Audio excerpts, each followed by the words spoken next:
Hello viewers, Assalamu alaikum and welcome to our brand new episode on Learning English. I'm Saif Ahmed and I will be with you on your English learning journey.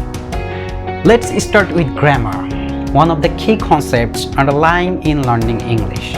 What does the word grammar mean to you? Grammar is probably not the first word that you think of when you hear the word grammar. But I can assure you, the glamour of grammar is very interesting to feel while you are trying to capture English language. Grammar and glamour are essentially the same word derived from the Greek grammatikos, meaning of letters, which covered the whole of arts and letters. In the Middle Ages, grammar generally meant learning, which in the popular imagination included knowledge of magic. Grammar has origins that are glamorous and magical. The narrowing of grammar to mean the rules of language came late in the 17th century to the study of English, and in the 19th century, the words went their separate way. It's quite usual for people to speak and write correctly without knowing the explicit rules of grammar. So when you are studying grammar, probably you are studying what you may already know. I can imagine that you all have an intuitive command of grammar because you have been using it since you started to learn English in your school. But you also need a conscious command of the rules so that you can apply them to your writing. Grammar is the underlying system of rules of a language. When you study what the language can and can't do, you are studying grammar. Categorizing and labeling the words in a sentence using the parts of speech as traditional grammarians do isn't always reliable.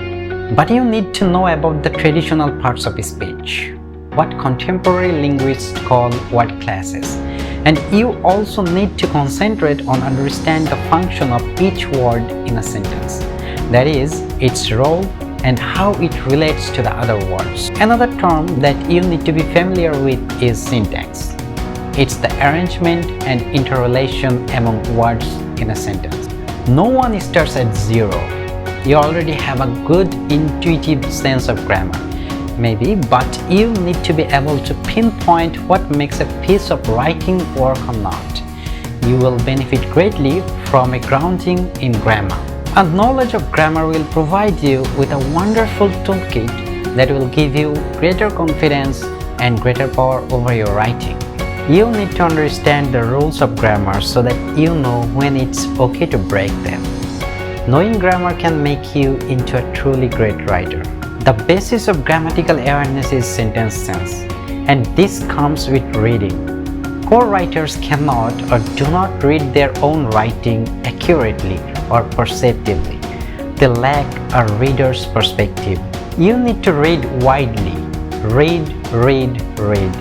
Wide reading, particularly of authors who write very well, will help you to absorb a great deal about grammatical, syntactical, and punctuation patterns and the craft of writing. The better we understand English, the greater our pleasure in our reading it. If you are already confident about your writing, reading syntactically challenging writing can be helpful too.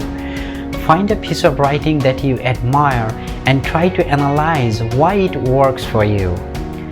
Understanding grammar and syntax will help you to do this. In our everyday lives, grammar is everywhere.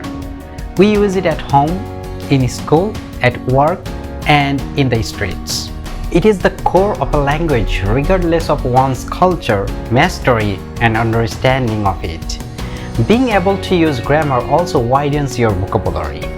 It opens the doors of opportunities for us to be able to communicate freely with no barriers, no hesitations. If you are at university or school, you know how important writing is to your academic progress.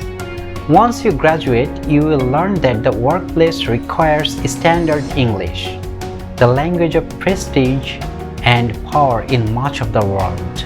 It is clear that English is the world's lingua franca. It is used all over the planet. You need to use standard English in academic, corporate, and government communication. Many employers react strongly against non-standard English because they believe that errors inspire undesirable reactions in readers and erode the credibility of the organization. You will exponentially enhance your employment prospects if you write well. The rules for standard English are defined by how educated people use it. There are two types of grammarians that are known as descriptivists and prescriptivists. Descriptivists describe how language is used and how it changes. Prescriptivists prescribe how language ought to be used. When people write about something, they understand and learn it better. It's called the writing, thinking, learning connection, and you should exploit it. Keeping a journal is valuable for you as student writers because it will enhance your writing, thinking, learning process. So what are you waiting for? Go, get something to read and keep a journal to write every day. And follow us to get in touch.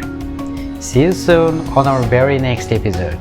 Till then, follow us and stay tuned. Click on the bell icon and share with your friends, family, and others. Thank you so much.